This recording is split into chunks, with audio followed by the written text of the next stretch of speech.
जय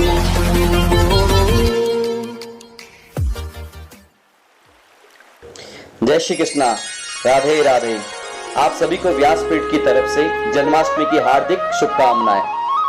कृष्ण जन्माष्टमी ये प्रभु के आगमन की बेला है और यदि आप चारों ओर दृष्टिपात करें तो मैं तो ये अनुभव करता हूं, आप भी यही अनुभव करेंगे कि प्रभु के आगमन का उत्सव केवल आप और हम ही नहीं मना रहे हैं।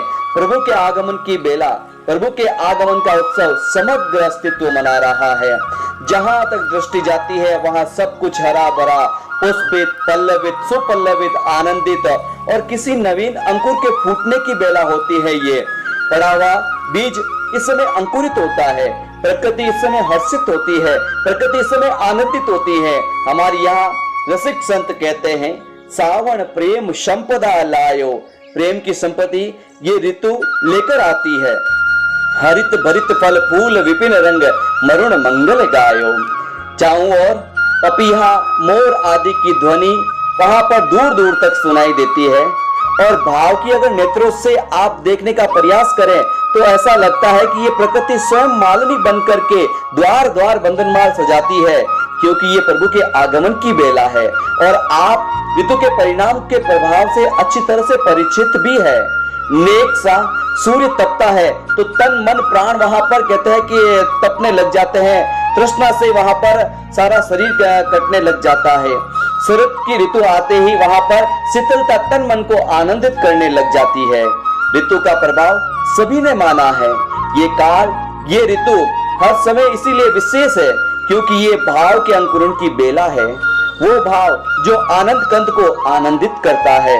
इसलिए सबसे पहले आचार्य परंपरा समग्र संत जनों के और गुरुजनों के श्री चरणों में बारंबार प्रणिपात निवेदन करता हूं और आप सबके हृदयस्थ प्रेम प्रभु को प्रणाम करता हूं।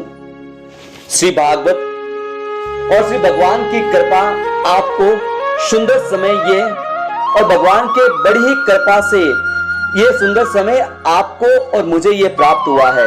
भाव उत्सव, ये रसोत्सव, ये आनंद कंद के आगमन के आनंद उत्सव मनाने का सौभाग्य सुयोग्य हमें प्राप्त हुआ है। जैसा मैंने आपको पहले भी निवेदन किया कि ये भाव के अंकुरण की बेला है, ऋतु के अनुकूल समय के अनुकूल। जैसे अनुकूल समय यदि बीज डाला जाए फिर किसान को बहुत सारा अधिक परिश्रम नहीं करना पड़ता है। यदि अनुकूल समय पर बीज डाला जाए फिर किसान को बहुत अधिक परिश्रम नहीं करना पड़ता है, ये प्रकृति स्वयं उसका पोषण कर देती है। यदि ऋतु के प्रतिकूल आप कोई भी प्रयास करते हैं, जैसे कि अगर पवन की दिशा के विपरीत यदि नौका चलानी हो तो नौका चलाने वाले को बहुत ही अधिक परिश्रम करना पड़ता है और परिश्रम के बाद भी वो सफल हो या नहीं हो ये नहीं कहा जा सकता है। और इसके बिल्कुल विपरीत यदि पवन की दिशा नौका को चलाती है तो मल्हार भी बड़ा आनंदित होता है और मल्ला मस्ती से वह गीत गाते हुए न तो वह बहुत परिश्रम करना पड़ता है और केवल बहती हुई बहार उसको नौका को ले जाकर के किनारे पहुंचा देती है। तो यह कहना भी बिल्कुल भी अनुचित नहीं होगा क्योंकि भगवान के आगमन की बेला है। प्रकृति इस समय आनंदित है, प्रकृति इस समय हर्षित है। आप देखिए वृक्षों पर भी नवीन पल्लव फूट रहे हैं, ये प्रकृति का उत्साह है, ये प्रकृति का निवेदन है। आनंद कंद के आगमन की बेला है। ये प्रकृति आप और मुझे यहाँ पर बारंबार ये सिखा रही है। मैं तो व्यासपीठ से सदा यही निवेदन करता हूँ कि साधक के जीवन में गुण अवश्य होना चाहिए कि उसके जीवन में कुछ देर के लिए वो प्रकृति का संग हो, क्योंकि प्रकृति आपको बोध करा देना सिखाती है।